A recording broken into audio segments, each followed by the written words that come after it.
My name is Mike Goelzer. I'm from the libp2p project, and the way we've structured this day is the morning is going to be mostly libp2p talks, and then the afternoon is going to be mostly IPFS talks.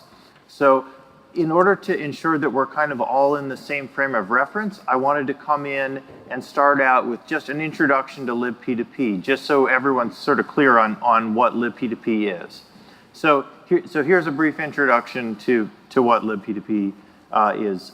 Fundamentally, it's a modular networking stack for peer-to-peer applications. We'll get into that more about what that means in a moment. I feel that any reasonable discussion of the internet and rebuilding it and how do we reinvent it has to go back to historically, where did it come from? As I'm sure most of you know, some of the original research that went into the design of ARPANET, which was the predecessor to the internet, was based on a very vexing question, which is, how do you build a network that is so resilient it can survive even nuclear war? And the reason that was of such interest in the 1960s was that most infrastructure for communications basically looked like this. It was banks of human beings, human operators working at phone companies, connecting wires, and this was a highly centralized infrastructure. One of the things I want to submit to you is that many of the services that we use and know and love today are actually not that different from that bank of operators that we looked at in the last slide. In other words, they're highly centralized. Most of their algorithms and computing resources are in one or a small number of replicated places, and they're vulnerable. They don't leverage the kind of original properties of the internet, which were about resiliency even in the face of extreme duress. There are a few other problems with the internet that are obviously not as dramatic, but are still real issues. One is the presence of firewalls. Overly restrictive firewalls can prevent two peers from communicating with one another. NAT is another example where peers see a sort of a scoped view of the internet where they think they're on their own private network and they don't actually know their public IP address. Makes it hard for them to communicate. High latency networks are another challenge. There are plenty of places on Earth that don't have good connectivity, and by good I mean they don't have a lot of bandwidth, but also that the links are very high latency. Another example of this would be a network that spans the Earth and the Moon. So one of our goals as the interplanetary networks people is to try to make it possible to have networks that have that kind of reach. So a few other problems I'll just touch on briefly. There's also the mobile addressing problem. When a mobile device moves from network to network, it generally gets a new IP address, which from the outside, it appears that it's a different device, and that's not the case. So it's sort of the wrong, location-based addressing is sort of the wrong way to look at this. And one other I'll mention is that innovation in networking protocols is extremely slow. People depend on things like TCP/IP for life and death situations, so you can't just go in and make a change to it it would not be prudent to allow sort of anyone to make a change and iterate rapidly on these protocols. So when we built IPFS, we faced all of these challenges. And I'm not going to talk much about IPFS. It is a peer-to-peer content sharing system. You'll hear more about it in the afternoon. But fundamentally, we faced these challenges, and we faced them down, and we developed a networking library that could solve these problems, and that networking library was then factored out of IPFS and spun out into its own open source project with its own goals and governance and so forth. And that's what libp2p is. One way to kind of look at libp2p versus IPFS. So IPFS is a downstream project of libp2p, that is, it's a user of it. In IPFS, we're focused on content addressing. So it's about finding and authenticating content independent of its location on the web or on the network in general.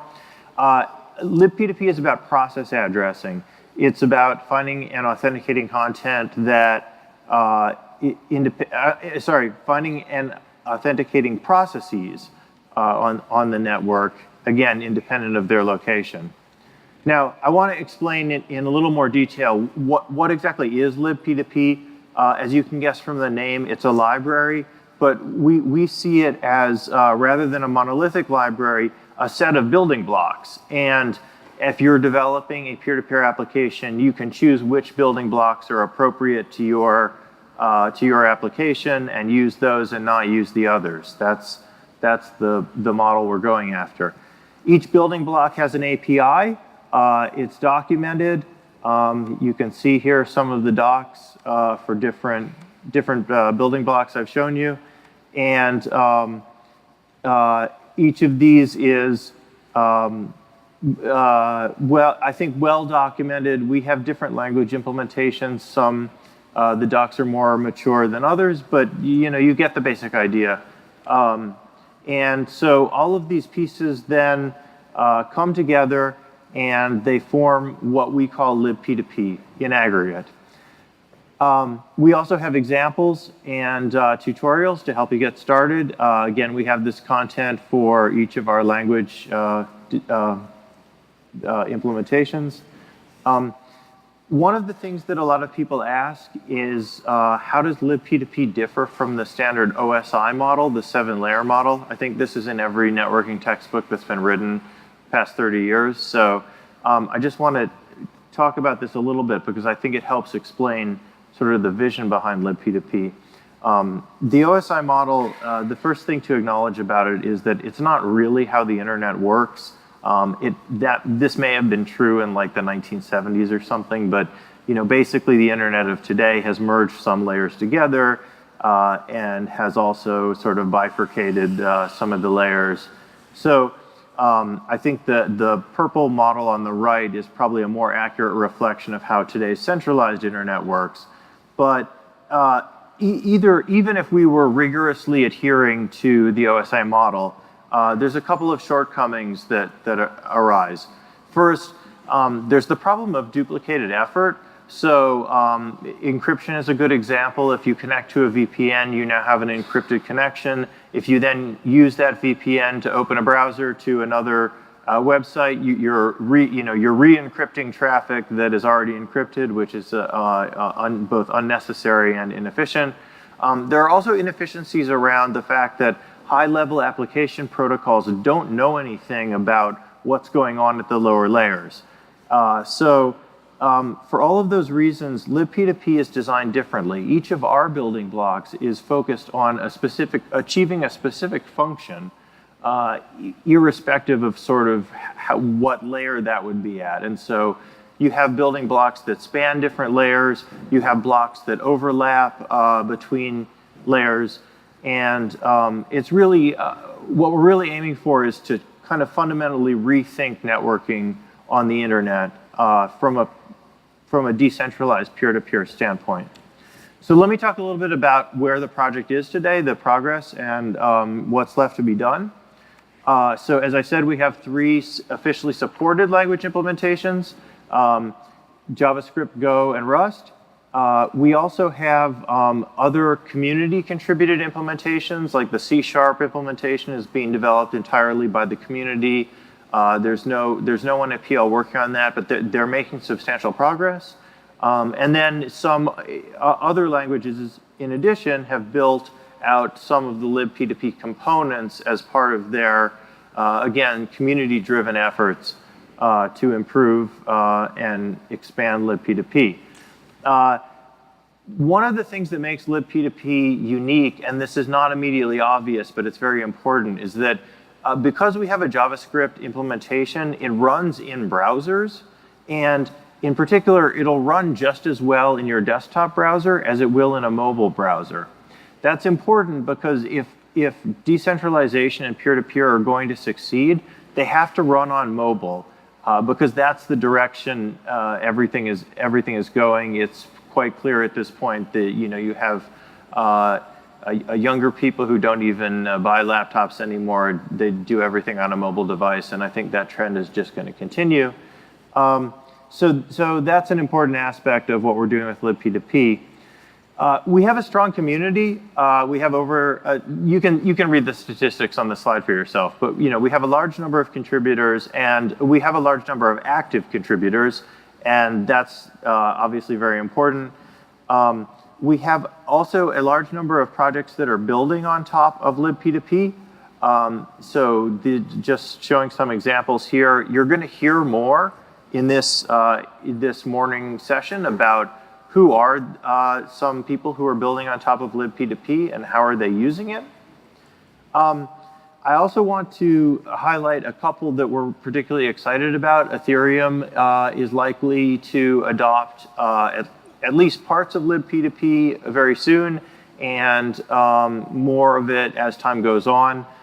There's also the Polkadot project from Parity. You're going to hear directly from them, so I won't spoil the surprise, but they've been huge adopters of libp2p. They were a partner of ours in developing the Rust implementation, which basically means that they did the work, but now they're using no, they do deserve it. Yeah, the Rust implementation is so critical to this project because not only is it enabling Parity to develop Polkadot, but it also gives us a way to get libp2p into OS kernels, which is a long-term goal of the project, and I think something that'll help move it forward. So if you want to learn more, you should come visit libp2p.io. Our website and documentation aren't perfect yet, but they're coming along, and this is the best kind of entry ramp, I think, right now. Now, with the remaining time they've given me, I want to talk a little bit about the roadmap for libp2p. Where is it going? Let me issue a caveat, though. This roadmap is very ambitious. These goals are very ambitious, and we can't achieve them without your help. So this is what I'm about to present is like our wildest dreams. And if everyone in this room were to contribute to libp2p, we will achieve those dreams together. So just keep that in mind.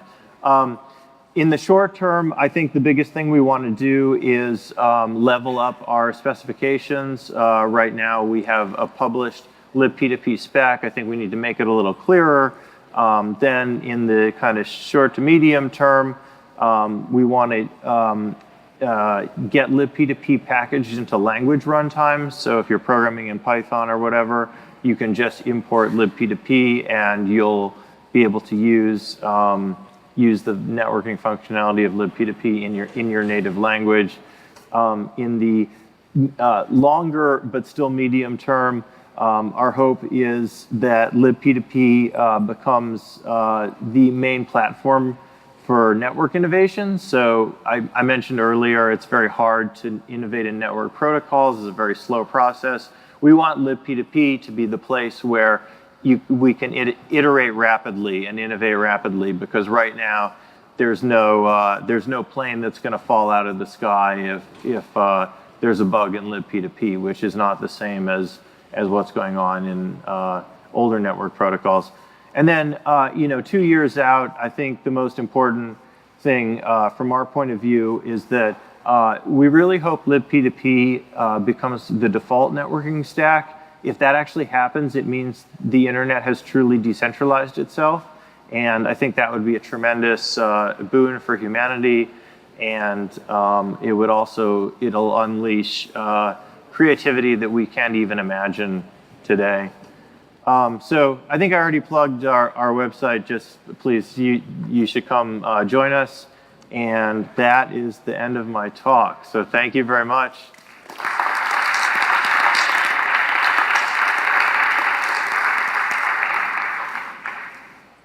I have time for, I think, let's say one question, and then I'm going to turn it over to the next speaker. Is there anyone who has a question?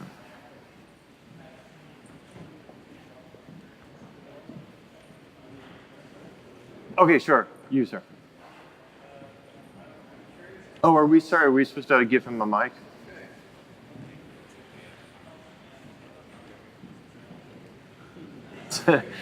Sorry about that. We're trying to get high quality audio, and without the mic, it'll be impossible for anyone to hear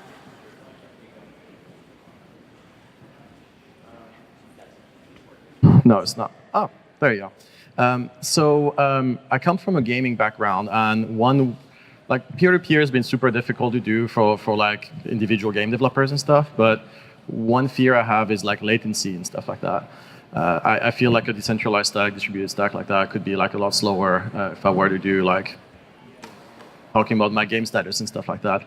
How do you see that evolving? Because right now I feel like it's a lot of like non-latency critical situations like web pages and stuff and like file storage. So how do you see that evolving? Yeah, no. I see what you're saying. We can't fundamentally change the properties of the network we're building on top, the physical network we're building on top of. What I would say about latency, though, is that we are trying to innovate in terms of giving application developers access to more types of transports. Like, I didn't get into this in the presentation, but one of the things we want to do is treat like I have a phone in my pocket, you have a phone in your pocket, they have Bluetooth radios, they have Wi-Fi radios. Why can't we just communicate directly? We're only 10 feet apart. And so we're trying to innovate in that kind of direction, and I think that could be sort of change the game in terms of latency. Yeah, but no, it is a really good point. I'm not sure it's a problem we can fully solve at the libp2p layer, but yeah. Thank you for raising it.